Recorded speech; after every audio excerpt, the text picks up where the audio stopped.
Welcome to this video. It's a little bit unusual because in this one I want to speak directly to people involved in the conversation about the climate crisis. Because I think something is going wrong in that conversation that actually doesn't need to go wrong, and I think we need to address it, so stay with me. People come to the table of politics from different places, with different psychologies, with different needs, with different fears, with different traumas. People come to care actively about the climate for different reasons. It's not right to think that for people to jump on the train, which says we think that climate emergency is a real thing, we think that we need to do a heck of a lot to avert catastrophic consequences that are partially already locked into our future, but to a very great extent still can be mitigated and avoided. To jump on that train which says this, you don't need to share a story about why the climate matters and how it matters that's identical to everybody else on the train. The opposite. The only reason somebody's truly motivated about a cause is if they're motivated in their own distinctive way. And so yes, we want folks to jump on this train, but we want them to jump on this train for different reasons. And they don't need to converge on why they're jumping aboard. They just need to converge on the fact that it's a good idea to jump aboard because we need to do everything we can to mitigate the climate crisis. Let's say a little bit more about what we mean. There is a dangerous trend in climate discourse, which goes like this. If I wouldn't say something, I think it's not a good idea for others to say it either. It's not illegal for them to say it. I'm not going to stop them. I'll still cooperate with them, but I'd really prefer it if they didn't say it. So if my level of alarm about the climate crisis is 7 out of 10, and somebody else's level of alarm is 5, and somebody else's is 9, I want the person with the 5 and the person with the 9 to converge on 7, really. And until they do, well, I'm going to be sort of tolerating what they say, but my preference will be they shouldn't say. This approach is completely and utterly wrong because the 5 will motivate some people to jump into the climate movement.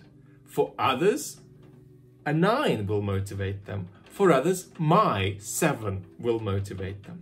We don't want to prescribe the reason for why people jump on the train. We just want to make the train inviting. And so what follows from this is that whether something is a good thing to say depends on who says it and how many people say it. Let's take an example. I personally don't talk about societal collapse. And I don't talk about it because I don't regard it as an imminent threat in any way. In fact, I regard the imminent threat, the threat that we really are facing over the next few decades in the Western world, to be the threat that our democracies collapse as a consequence in part of climate change, the climate crisis, and various trends that sets into motion. But other people are talking about societal collapse, and I want to be absolutely clear about my attitude to this. I don't want them to stop. Now, I think that most people are not talking about societal collapse, and the number of people who are talking about it in the climate movement are perhaps 5% or 10%. Now, if 95% of people in the climate movement talked about societal collapse non-stop, something would be wrong in my judgment. I think the balance is off. But if a minority of people are talking about it, then my view about that situation is not only that it's okay that they do that, but that it's really good that they do it, and we would experience a serious loss if they stopped. At the same time, if most people began to talk in this way, that would, in my opinion, be perhaps a disbalance, and we wouldn't find that good. So it's not about whether something is a good thing to say or not. It's always about, and this is the concept I want to introduce in this video, an economy of discourse in the climate conversation. That's broadening. An economy that we want to make as rich and as dense and as internally complex and conflictive as possible. And instead of this, much of what we're trying to do is about contraction. The people who are most extremely alarmed about the climate crisis want to contract the other people who are having the conversation. The people who are a little bit more sober about the climate crisis want to contract the conversation down so that the more alarmist voices fall off the ledge. But instead of contracting, we need to expand. Because after all, it's not one group rather than another that we're trying to persuade of the importance of the question, the importance of the cause, the importance of politicization around the issue, the importance of practical action around the issue. We're trying to persuade everybody, and people have different needs. People have different sensibilities.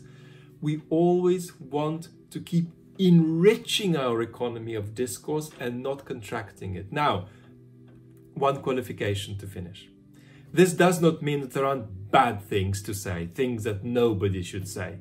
But broadly speaking, our approach should be that our economy had better be damn rich instead of poor. I really appreciate if this message meant something to you, and if you are open to it or partially or wholly persuaded by it. And if so, I'd kindly ask you to spread it to someone who needs to hear it. Thank you very much for your attention.